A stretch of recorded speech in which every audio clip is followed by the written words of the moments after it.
10 ലക്ഷം രൂപ കിട്ടുന്നതിനുള്ള രീതി എന്താണെന്ന് ഞാൻ പറയാം. 10 ലക്ഷം രൂപ നിങ്ങൾക്ക് എലിജിബിൾ വരണമെങ്കിൽ ആദ്യം നിങ്ങളുടെ സിവിൽ റിപ്പോർട്ട് ക്ലിയർ ആയിരിക്കണം. അപ്പം ഏതൊരു ബാങ്ക് നിങ്ങൾക്ക് ഫണ്ട് തരുന്നതിനും സിവിൽ എന്നൊരു അടിസ്ഥാനമായിട്ടുള്ള ഒരു റിപ്പോർട്ട് പരിശോധിച്ചാണ് ഫയൽ തരുന്നത് അല്ലെങ്കിൽ ഫണ്ട് തരുന്നത്.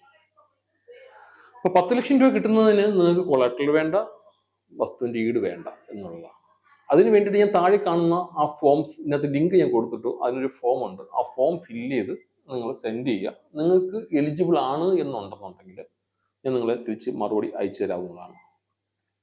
ഇപ്പം നിങ്ങൾ തുടങ്ങുന്ന സംരംഭം എന്ന് പറയുന്നത് ചെറുകിട സംരംഭം എന്ന് പറയുന്നത് എന്തെങ്കിലും ഷോപ്പുകൾ തുടങ്ങുന്നതിനോ, ബ്യൂട്ടി പാർലർ തുടങ്ങുന്നതിനോ, അല്ലെങ്കിൽ ഫോട്ടോസ്റ്റാറ്റ് മെഷീൻ തുടങ്ങുന്നതിനോ, അല്ലെങ്കിൽ ഈ BTP സെന്ററുകൾ തുടങ്ങുന്നതിനോ, ഇന്റർനെറ്റ് കഫേ തുടങ്ങുന്നതിനോ, അല്ലെങ്കിൽ പ്ലംബിംഗ് ഷോപ്പുകൾ, ഇലക്ട്രിക്കൽ ഷോപ്പുകൾ, എന്തും ആയിക്കോട്ടെ, നിങ്ങൾ തുടങ്ങുന്ന സ്ഥാപനം എന്തും ആയിക്കോട്ടെ, അതിന് നിങ്ങൾക്ക് സ്ഥാപനം ഇല്ലെങ്കിൽ പോലും നിങ്ങൾക്ക് അത് ചെയ്യാവുന്നതാണ്.